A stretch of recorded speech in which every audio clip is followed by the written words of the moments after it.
আসসালামু আলাইকুম ওরহমতুল্লাহ। ২০১১ সাল থেকে ২০২৬ সাল পর্যন্ত দীর্ঘ ১৫ বছর পশ্চিমবঙ্গে তৃণমূল কংগ্রেস সরকার ক্ষমতায় ছিল। ২০২৬ সালের বিধানসভা নির্বাচনে বিজেপি সরকার ক্ষমতায় আসে। ক্ষমতায় আসার পরই বিজেপি সরকার ১৯৫০ সালের West Bengal animal slaughter control act কঠোরভাবে কার্যকর করার সিদ্ধান্ত নেয়। সামনে ঈদুল আজহা। এই নতুন পরিস্থিতিতে কোরবানি নিয়ে নতুন কী নিয়ম আর মুসলিম হিসেবে আমাদের করণীয় কি, চলুন ২ মিনিটে জেনে নিই। ২০২৬ সালের ১৩ই মে পশ্চিমবঙ্গ সরকার একটি বিজ্ঞপ্তি জারি করেছে। এই বিজ্ঞপ্তি অনুযায়ী ১. কোনো গরু, মহিষ, বলদ বা বাছুর জবাই করতে হলে সরকারি ফিটনেস সার্টিফিকেট বাধ্যতামূলক। এই সার্টিফিকেট দেবেন সরকারি ভেটারিনারি ডাক্তার এবং মিউনিসিপ্যালিটির চেয়ারম্যান যৌথভাবে। ২.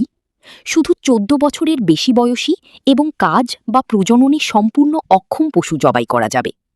৩. খোলা জায়গায় বা রাস্তায় কোরবানি সম্পূর্ণ নিষিদ্ধ, শুধু সরকার অনুমোদিত কসাইখানায় জবাই করতে হবে। ৪. আইন ভাঙলে ৬ মাস পর্যন্ত জেল বা ১,০০০ টাকা জরিমানা বা দুটোই হতে পারে। এবার আসি শরীয়তের দৃষ্টিভঙ্গিতে। মনে রাখবেন, কোরবানির মূল উদ্দেশ্য হল তাকওয়া। আল্লাহ তাআলা কুরআনে বলেছেন, আল্লাহর কাছে পৌঁছে না এগুলোর গোশত ও রক্ত, বরং পৌঁছে তোমাদের তাকওয়া। সূরা হাজ আয়াত ৩৭। গরু কোরবানি করা ফরজ বা ওয়াজিব নয়। উট, গরু, মহিষ, ছাগল, ভেড়া, দুম্বা এই ৬ ধরনের পশু দিয়ে কোরবানি জায়েজ।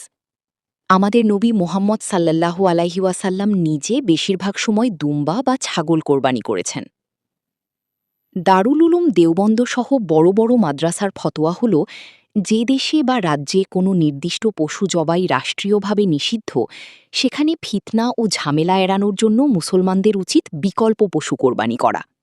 কারণ শরীয়তের মূলনীতি হল কল্যাণ অর্জনের চেয়ে ক্ষতি দূর করা বেশি জরুরি। তাহলে এই পরিস্থিতিতে আমরা কি করব? প্রথম, দেশের নাগরিক হিসেবে প্রচলিত আইন মেনে চলা আমাদের ঈমানি দায়িত্ব। রাসূল সাল্লাল্লাহু আলাইহি ওয়াসাল্লাম বলেছেন, মুসলিম তার অঙ্গীকার রক্ষা করে। দ্বিতীয়, গরুর বদলে ছাগল, ভেড়া বা মহিষ কোরবানি করুন। ৭ জন মিলে একটি গরুর ভাগ না দিয়ে ৭টি আলাদা ছাগল কোরবানি করা আরও উত্তম। তৃতীয়, যদি একান্তই আইনের শর্ত পূরণ করে এমন গরু কোরবানি করতে চান, তাহলে বৈধ সার্টিফিকেট নিয়ে শুধু অনুমোদিত কসাইখানায় জবাই করুন। নিজের বাড়িতে বা রাস্তায় করবেন না।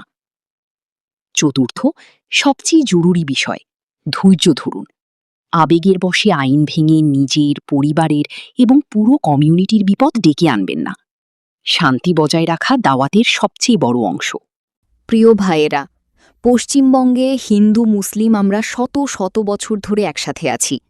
১৯৫০ সালের এই আইন নতুন কিছু নয়, শুধু এখন কঠোরভাবে প্রয়োগ হচ্ছে। আমাদের দায়িত্ব হল সমাজে শান্তি বজায় রেখে আল্লাহর ইবাদত করা। আল্লাহ তাআলা আমাদের সবাইকে সঠিক বুঝ দান করুন, আমাদের কোরবানি কবুল করুন, আমিন।